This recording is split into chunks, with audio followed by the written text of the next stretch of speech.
Good morning. Thanks for being here.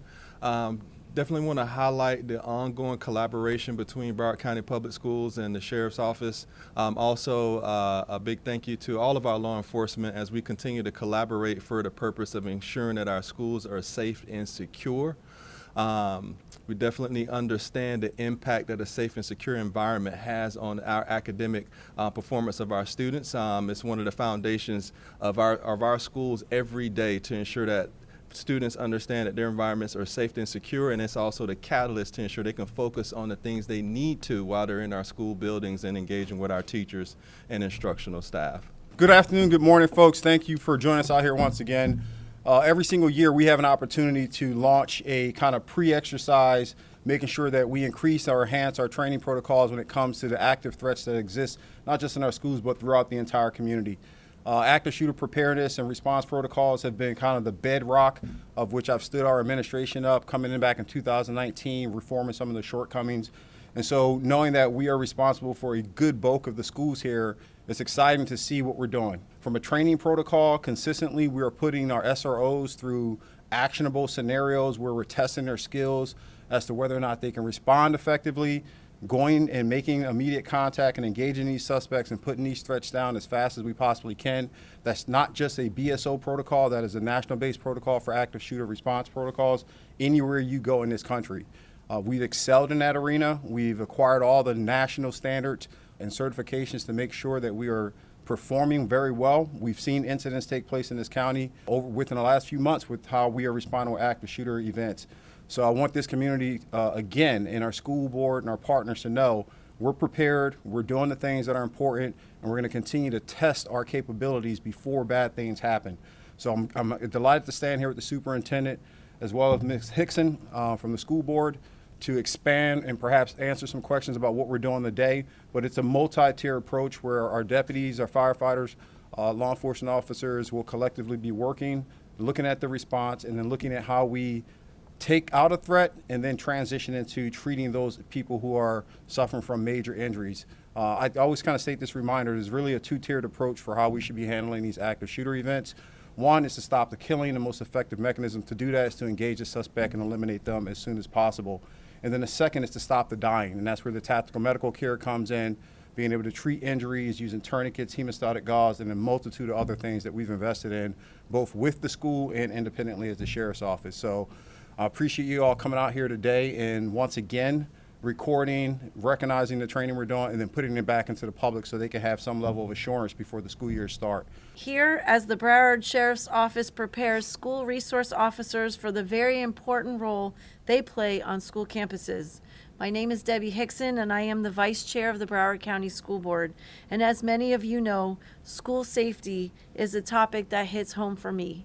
It's very, very important that our SROs, not just from BSO, but from across our county, all municipalities, understand that their role is to immediately activate themselves when there is an incident, and that their role is to make sure that they mitigate any of the loss of life or injuries that happen. So this training is very, very important to make sure that our SROs understand what their goal is.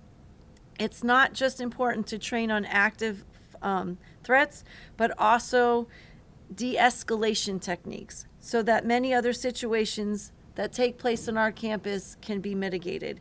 For many students, our SROs are the first person in law enforcement that they ever meet, and we can't underestimate how important it is for that relationship not to be just one of protection, but also a friendly and trusted face that our students can rely on. I commend Sheriff Tony and the entire Sheriff Office for their unwavering commitment to our community. Your partnership is invaluable. As well as the municipality officers who serve our schools and communities every single day. Your dedication and support is valued and appreciated. We look forward to a happy, healthy, and successful 2024-25 school year. Together, we are creating safer and more secure learning environments for our students and staff. Thank you so much. You know, our guardians, our SROs, collectively, we train with them. As you know, as you can imagine, Eric, we're not going to be able to fill every single position with just law enforcement officers. That's a preference of mine, but the state has allotted, concessions where now guardians are part of the protective protocols. So I'm responsible for training them, not just getting them through the certification standards to be a guardian, but making sure that they sustain that high level of training throughout. Traditionally, law enforcement officers were placed on school grounds primarily just to focus on the security aspect, but considering the low probability of incidents occurring, we take on other roles. We are embedded into the school system, and as Ms. Hixon had talked about, we are invested in making sure that we lead these young people up and serve as good role models for them, and actually be part of the process of educating them through the entire process while they're in school. But I don't think there's some new unique thing that's changed here in the county or in the country. I just think that the threat spectrum that exists now has forced law enforcement officers almost to remind themselves that, hey, yeah, we're here on a daily basis and we're smiling and we're hugging these kids and working with the teachers and staff. But at the same time, our fundamental priority is to make sure we safeguard the people that are in these buildings so that they can get home. Part of today's exercise and the scenarios that we're going to be presenting will be an active killer that goes into a position of a barricaded suspect, locking down, potentially taking students hostage and holding them in a confined area. And that's an important thing to continue to measure. If you look at what's occurred from one active shooter to the next, when we're talking about our institutes of higher learning and education, there's been too many times in law enforcement's response where we get to these scenes and it's stagnant, it's quiet, nothing's occurring, nothing's taking place. The suspect has now gone from active killer to barricaded subject and taking people hostage, and it has changed. The officers have either slowed down. We've seen in Uvalde a lot of errors in that shooting where people were standing outside because they didn't hear any type of gunfire taking place, but there's still hostages in those environments. So what we are pressing upon our folks is, regardless of what decision a suspect may take or change in their actions, our response protocols are the same. We can't afford to stand outside and negotiate with someone who's already taken a life of innocent people. Our job is to get in there, eliminate that threat, kill that threat, so that we can go back to those two primary elements that I talked about: stop the killing and then getting to stop the dying. One of the big push for training, when we talk about scenarios, is making sure we induce the highest level of stress upon these deputies in these training environments. It's called stress inoculation. The more we impose upon them now and these type of scenarios that are controllable, the better they're going to respond in the field when it actually happens. So the old days of standing behind a stagnant target and working on marksmanship has nothing to do with what we're doing in terms of responding to active shooter events. So we're pressing upon them as many stressors and variables that they will see, and then we're throwing things out there that they may not see. That's the only way to make them better. Guardians have been introduced into the school systems as a supplemental to law enforcement because of the shortfalls that we have in this country with hiring public safety professionals in general. We do our very best to outfit them, train them with the skill sets that they need to be high performing should an active shooter event take place.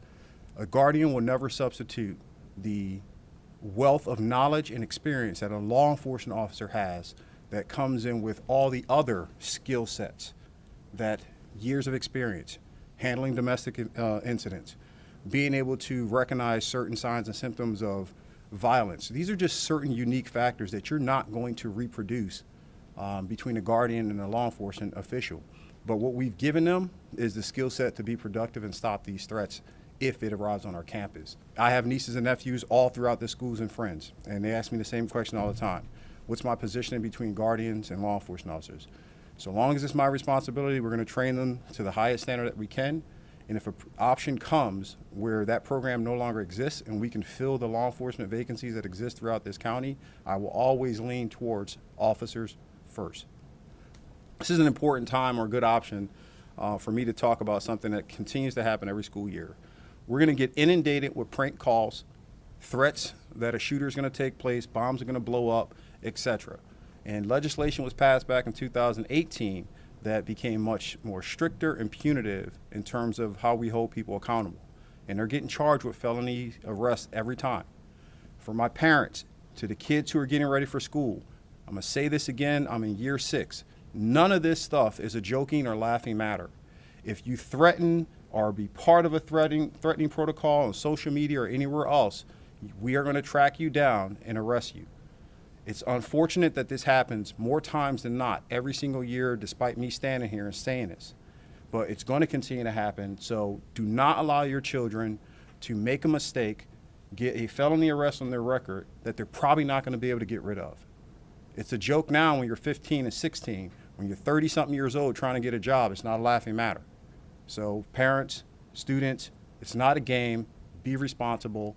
Make sure you're not taking these things lightly, because it also introduced a tremendous burden on law enforcement. Every time we get these prank calls, we're deploying helicopters, investigators, law enforcement TAC teams, SWAT teams. If you did an assessment on every time one of these pranks happen, we're probably burning up about $50,000, $60,000 just for that operation. That's serious, folks. In this exercise, this is BSO oriented, but we do joint operations, knowing, to your point, lessons learned, Stoneman Douglas, over 450 officers showed up out there. So joint effort trainings are important for what we're doing today. Is BSO oriented, but we have a multitude of different trainings set up to work with our municipal partners.